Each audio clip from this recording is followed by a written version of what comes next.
The Dallas Cowboys missed in the first round of the 2017 NFL Draft. What went wrong, and did they rebound in the rest of the draft? All that and more this episode of the Locked On Cowboys podcast. You are Locked On Cowboys, your daily Dallas Cowboys podcast. Part of the Locked On Podcast Network, your team every day. Locked On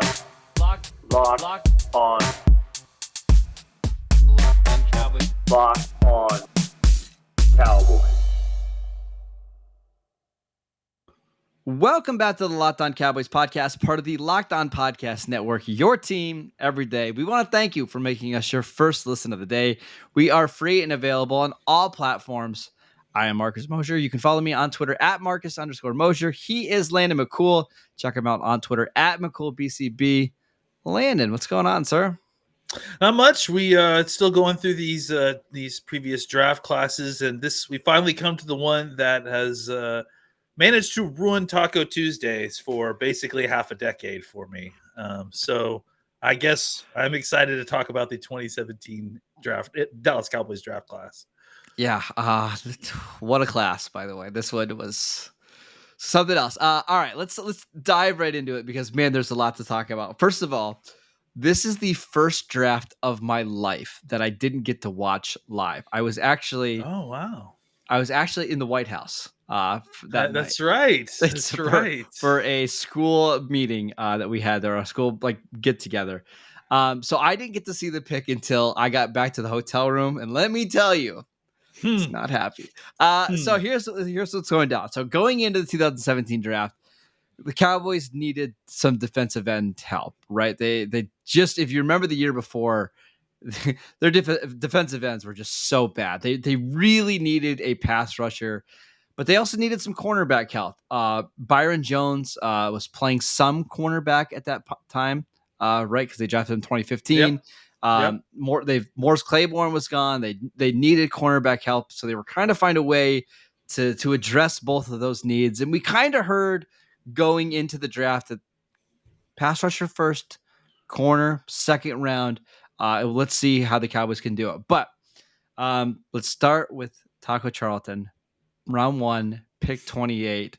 What happened here, Landon? Well, let's actually go back a year real quick. And actually, if you guys have gone back and listened to our show about the 2016 draft class, we talked about in the second round around the time Jalen Smith was drafted that the Cowboys had their eyes at that time on Emmanuel Ogbah. So they had been looking for pass rushers early since the previous year, and the issue had basically come to a head at this point. Right. Mm-hmm. Like they knew that they absolutely needed someone opposite of DeMarcus Lawrence to kind of be a player here to help just the passer. And I'll even add to that. Remember at this stage in DeMarcus Lawrence's career, he missed a lot of time between 2014. He basically missed the entire season with a broken foot. 2015, he was good. He had 8 sacks. 2016, he only started 3 games. I believe that's partly when he got suspended for the violation of the PEDs, and then he got injured. He just was not a reliable option early on in his career. That's absolutely true, and he definitely, has dealt with some injury stuff throughout his career. But at the very least, he was the only thing the Cowboys had in the way of pass rush at this point, really. So the Cowboys really needed to find something opposite of that. So defensive end was clearly on the menu. But the problem was that this wasn't an exceptionally deep class of pass rushers. And really it wasn't at the great spot where the Cowboys were picking. I'm speaking like we're at the time. I understand what the reality is now. At the time, it wasn't a great class, especially where the Cowboys were picking at 28 for defensive ends. There were a couple different guys that all had some flaws to them. Taco Charlton being one of them, being considered probably the most ready-made, not ready-made because he had ways to go for sure, but like an NFL body that I think that people thought would be helpful at defensive end. And then there was this guy out there that some of us had gotten wind of early that was not an option because he's not a defensive end. He's more than likely a linebacker. He can't play defensive end. Joey, John, myself, you, I'm sure, and a couple other folks started watching TJ Watt and noticing, hey, this guy's got pretty strong hands. Hey, this guy, despite being undersized, seems to play at a strength level that's higher than that. Hey, this guy, plays stronger than his weight seems to indicate. So for a lot of us, as the time got closer and closer, and we marching towards this draft, TJ Watt became the guy that we wanted, right? Especially if the board was going to fall the way that we thought it was going to fall. If TJ Watt fell to the Cowboys, there were many of us that were pushing very hard for this because we felt strongly that he could play defensive end and for the Cowboys. We got lots of word back that the Cowboys didn't feel that way. And when draft night came around and the pick was Taco Charlton when TJ Watt was still on the board, I was furious. I was pretty mad. As about as mad as I've been about anything the Cowboys have done in the last 10 years, I would say. And I think the reason I bring this up, and I'll let you. I'm sorry, I'm kind of filibustering a lot, but I think the thing that has been the kind of resounding takeaway from this draft class, and you and I discussed beforehand, is that the Cowboys were right to sequence the picks this way. They chose the correct sequence to get the best optimization of talent that they want. They made the right decision there. Where they failed is to pick the wrong defensive end first. And if they had, if we were able to look at the top three of these picks and see TJ Watt, Chidobe Awuzie, and Jourdan Lewis, I think we would look at this draft class in a vastly different way. Maybe as one of the better draft classes the Cowboys ever had. Yeah. All right. A couple of things I should to say for some background info. You have to remember where the Cowboys were coming after the 2016 season, right? They just lost the playoff game against the Packers because they couldn't get any pressure on Aaron Rodgers in that last series, right? Yep. If you remember, their leading sacker during the 2016 season was Benson Mayowa, who had 6 sacks for them. They drafted Randy Gregory in 2015, and going into that draft, the 2017 draft, we already knew that Randy Gregory was going to be suspended for the entire 2017 season at least. So we were basically writing him off. DeMarcus Lawrence had missed significant time in 2 out of the 3 seasons. And they also had David Irving, who was also suspended at the time. Like, they just didn't have anybody. So we knew they were going to draft a defensive end. My biggest problem with the pick then and the pick now is I'm not sure how you line up Taco and TJ Watt next to each other. All you have to do is put their stats, their college production, their athleticism next to each other and say, we're taking this one guy over the other. Taco was a late breakout at Michigan, who was 23 years old, who never had a double-digit sack season, who tested as a very average athlete. He actually ran a 5.05 40-yard dash compared to TJ Watt, same conference at Wisconsin, who had incredible production, was a fantastic athlete, tested in the 99th percentile. How did the Cowboys take that? On top of there was concerns about Taco's leadership and character coming out of college. That's the part I just don't understand.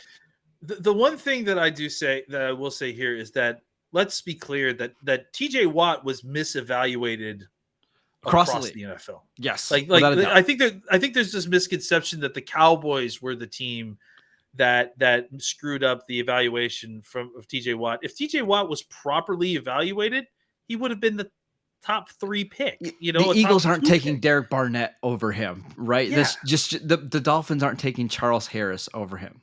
No. And so, Harris was the guy that a lot of us were hoping for to fall to the Cowboys there.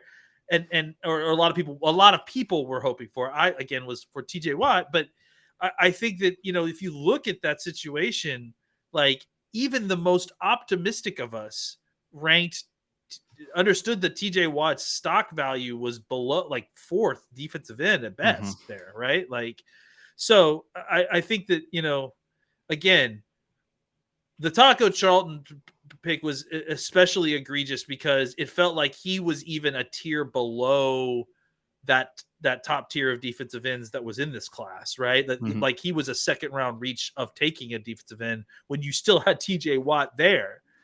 But again, like I think we can move off of that pick because that player was the problem. That choice, that selection of that player was the problem.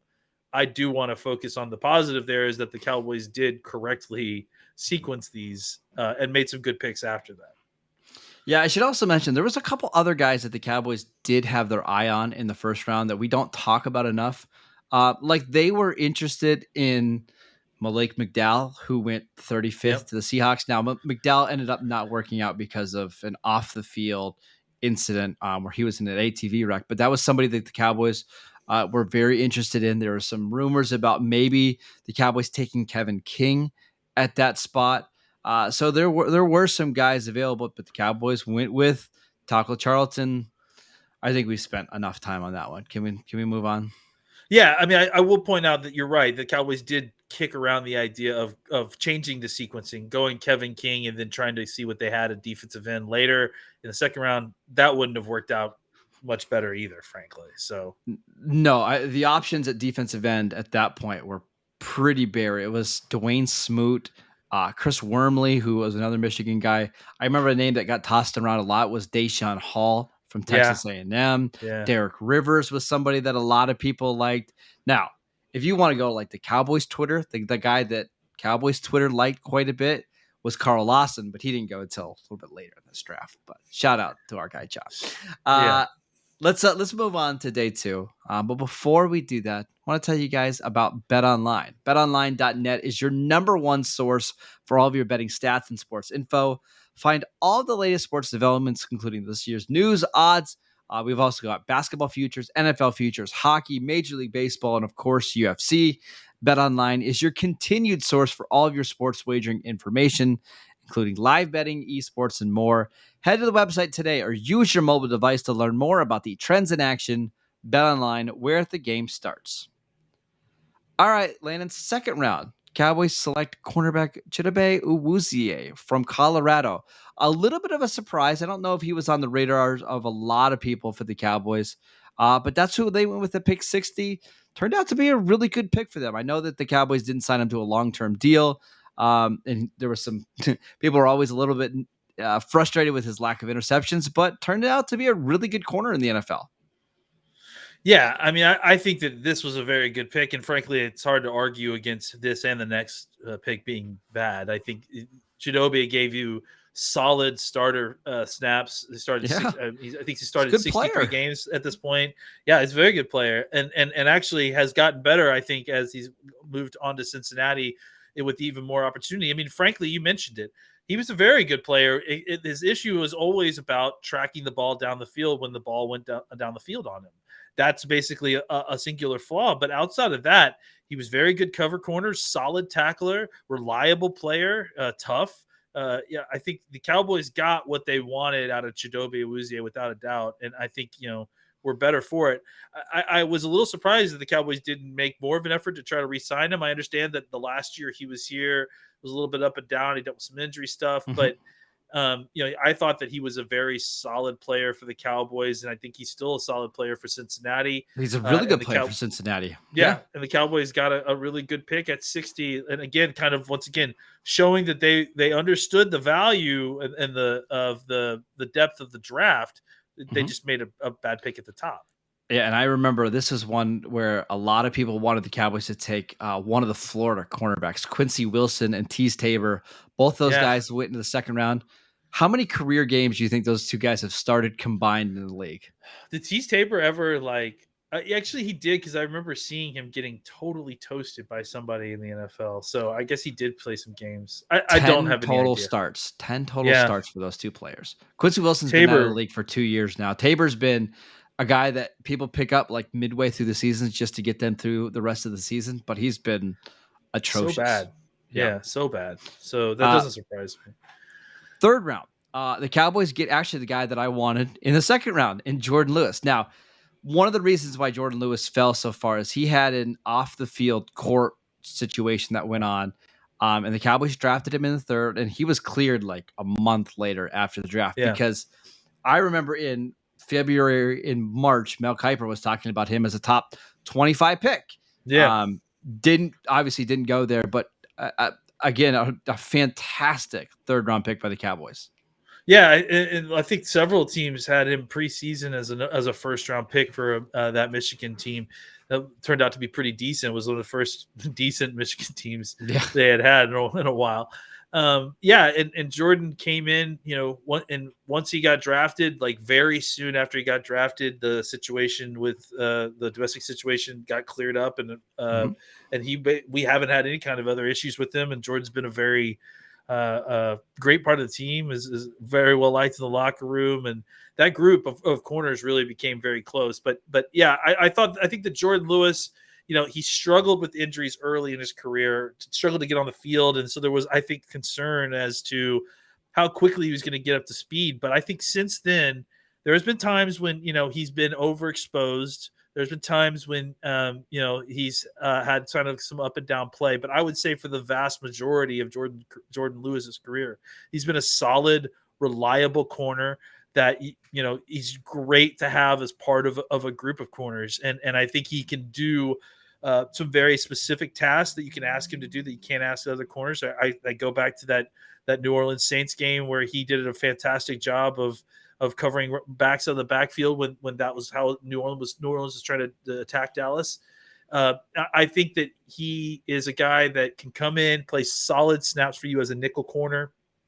And I think, honestly, is a guy that, if the Cowboys ever felt really confident about Kelvin Joseph and felt like that they, maybe had a glut of corners or they wanted to move one off, not that I would want to get rid of Jourdan Lewis, but I would imagine that his contract, the way he's played, he could demand something on the trade market, because I think he's shown you to be a reliable corner who you can plug in and give you solid snaps and isn't a huge liability. It's someone that's going to have a giant target on his back when he's playing defense for you.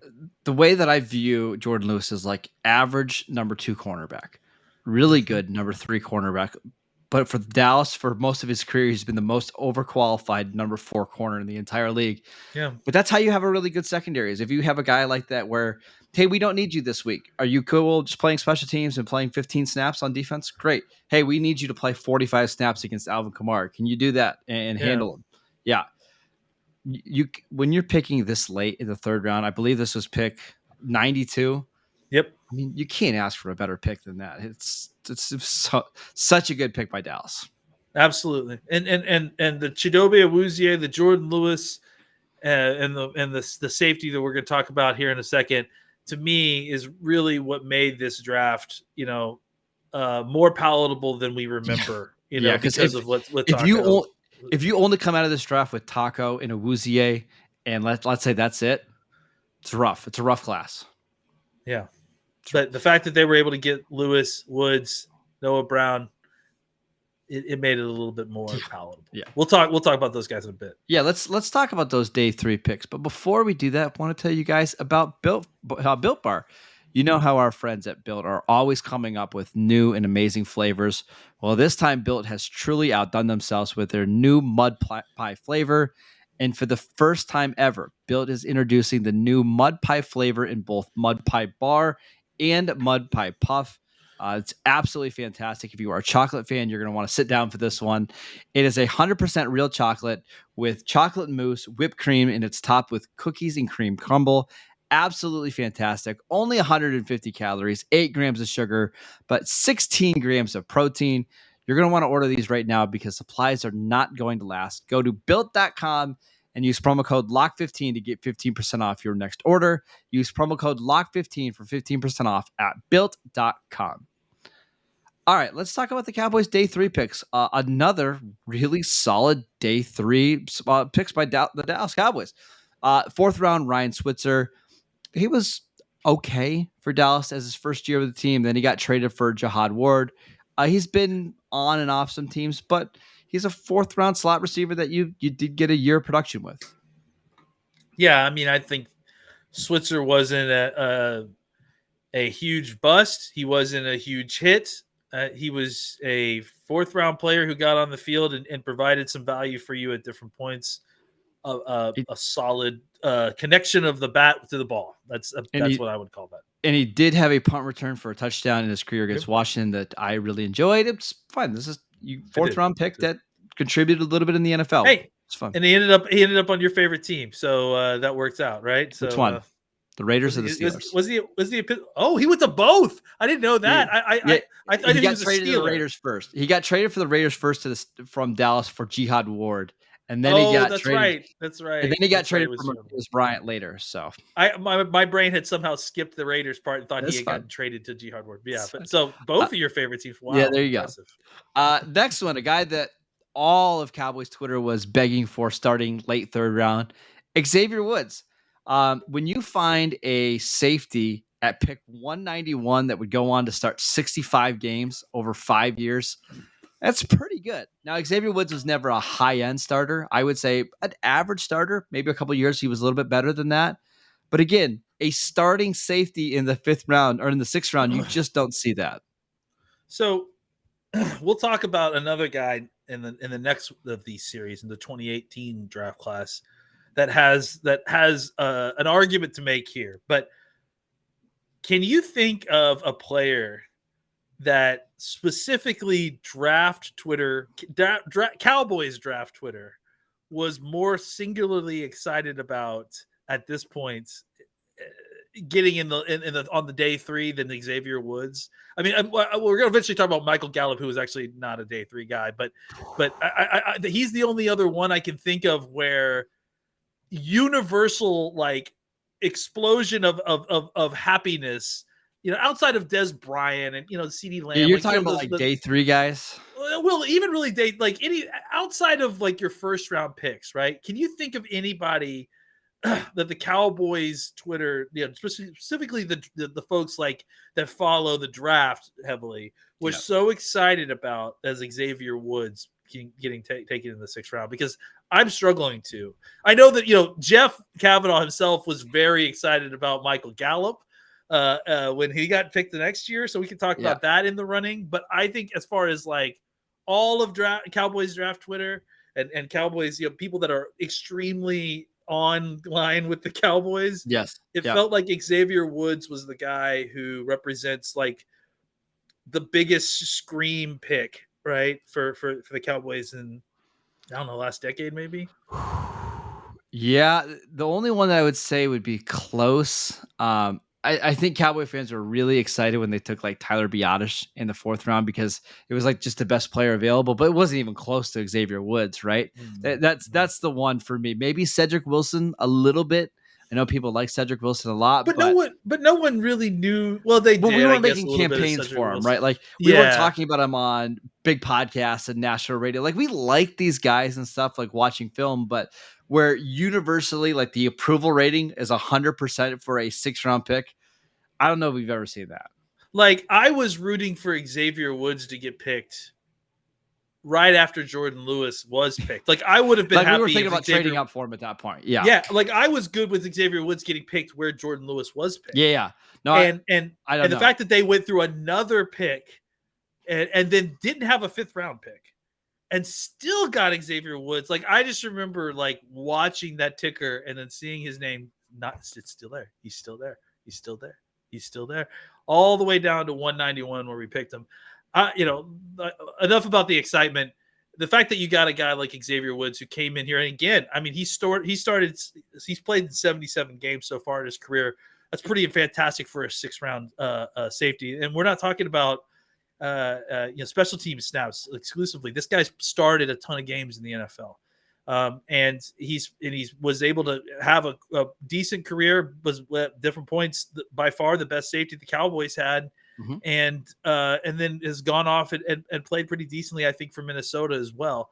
So the fact that you were able to get a player of this ilk, to me, I think really showed you the power of the Cowboys scouting department. That they have really done. This was the first one of this combined with the year previous to this really, I thought, showed you how the Cowboys scouting department had developed and was able to find these guys later in a way that it feels like other teams don't have as much success in. So, the Xavier Woods pick to me, that was really the crown jewel on trying to like recover from the early part of this draft and Yes. and doing some good work in the later part. And he's the pick that keeps on giving for the Cowboys because when they lost him in free agency, they actually picked up a 5th-round compensatory pick that turned into Damone Clark, who I think a lot of people are really excited about the Cowboys drafting this year. So that pick for Xavier Woods in the 6th round continues to pay dividends for the Cowboys. Let's run through some of these other ones kind of quickly. The rest of them aren't super fantastic. Marquez White was a slow, long corner from Florida State who's bounced around some semi-professional leagues. Joey Ivey, I saw just got signed by somebody. He's been in and out of football over the last couple of years, playing with like 5 different teams. Never really did much for Dallas, but hey, it's a late round pick. Jordan Carroll, a defensive tackle from Colorado, who I was a little excited about. And I literally forgot about Jordan Carroll. I like that. I saw that name and my brain was like, I don't remember who that person is. So he ended up getting beat out a little bit in camp by like Ken Bishop, if you remember Ken Bishop from a while ago. But Noah Brown, last one we're going to talk about here, pick 239. He's played like a million snaps for the Cowboys on special teams. He's always been the number 4, number 5 receiver. We have seen his production actually go up a little bit over the last couple of years, but my goodness, this is the exact type of player you want in the 7th round. Somebody who gives you good depth, can play special teams, and gives you just a lot of special team snaps. A lot of formula here, right? He's very young, very athletic, underdeveloped, right? Like those 3 things, like that's a really fantastic late round pick. Played in a school at Ohio State where, there's tons of great players. So a young, athletic, underdeveloped player may remain all those things at Ohio State because of all the talent above him. So he comes in. He really, a large portion of the reason he got drafted was because, from what I understand, Zeke lobbied heavily for him, and that Zeke vouched for him heavily, that this guy's a football playing dude. And he's proven it. He's come in here and played kind of that what's referred to as light end a lot, where he's playing as a wing. He's blocker. He is a receiver. I mean, you go out there and watch him, you will get confused at times between him and CeeDee Lamb, just watching him physically, which is, man, that's something else. That's impressive. But I think that, he's gotten better as a receiver over time because of experience. Like, he simply just didn't have a ton of experience coming into the league. And he's developed into an incredible special teams player. No one I think is expecting him to come in even this year with the most opportunity he's ever had. No one's expecting him to come in and be wide receiver 3 or be, some kind of, huge part of this offense. But he's the kind of guy he's the kind of roster glue that you have to have on this team, right? A guy who can play offense for you when you need to, but also will be reliable in special teams. A guy that will be rosterable week in and week out. This is a guy who is going to be on your 53-man roster and has been on your 53-man roster almost since he's been on this team. It's really impressive for a guy who was picked 239. Yeah, we love Noah Brown, and we really like what the Cowboys did. Again, on day 3 here, when you get an Xavier Woods, a 50-something game starter, you get Noah Brown, who has played a ton of snaps. Even Ryan Switzer, you get 1 or 2 good seasons from him. Really good class. I should also mention, part of this class was a pretty strong UDFA class, which included Blake Jarwin. So you got a starting tight end as a UDFA for a few years. You got a backup quarterback in Cooper Rush, which is nice. And then you got Dan Skipper, who didn't do a lot for the Cowboys, but he's been a swing tackle now for the Lions for a couple of years now that you found in undrafted free agency. So when you combine Jarwin, a couple of years of Jarwin as a starting tight end, a backup quarterback, a rotational offensive tackle, I know the first round pick was an absolute whiff. I get it. But overall, it's not even close to one of the worst draft classes in the Cowboys' history. I still can't get over that there's a 6'10" offensive tackle somehow is still hanging around the league. It's crazy. Bodyguards, man. Yeah, seriously. Yes, I 100% agree. It's easy to look at this class and look at Taco Charlton and then turn your brain off and say this is a terrible class. I just strongly disagree. You got a lot of great quality snaps out of this class, and you continue to get good quality snaps out of Jourdan Lewis, Noah Brown. Xavier Woods got you a comp pick. Chidobe Awuzie got you a comp pick. Cooper Rush You know, won you a game. That's right. You know, and Blake Jarwin played some great football for you over the years. So I think, you know, you get, it's easy to look at the top end and get upset, you know, especially when you consider how good the Cowboys have been at the top of the draft, or what you think this class could have been, or what it could have meant long term for the Cowboys. It's easy to get frustrated, but you got a lot of quality snaps from this class. Some that are still on the team, some that are not, but earned you comp picks. Absolutely, and I think that is ultimately what you're looking for: players to come in, give you solid snaps. You didn't get a Pro Bowler out of this class necessarily, but you got a lot of solid players, and that's not a failing draft class. That's a solid draft class. Yeah. Trust me, there's years where the Cowboys would have loved to have a draft class like this, where you get 3 or 4 guys that can contribute, because they've had some, right? We'll talk about 2019 in a little bit, where there's only one player that's really done anything of note for you. Stuff. All right, that is it for today's show. Thank you guys for tuning in. We want to thank you for making us your first listen of the day. Please go check out the Locked On NFL channel. Just because it's the offseason doesn't mean there's not news to cover and sports to talk about. Go check them out wherever you get your podcasts: YouTube, Odyssey app, Google Podcasts, all the same places you get the Locked On Cowboys podcast. We will continue with our draft series over the next couple weeks, so make sure you guys tune into that. You can follow the show at Locked On Cowboys. You can follow Landon at McCool BCB, and I'm at Marcus _Mosher. We'll see you guys next time.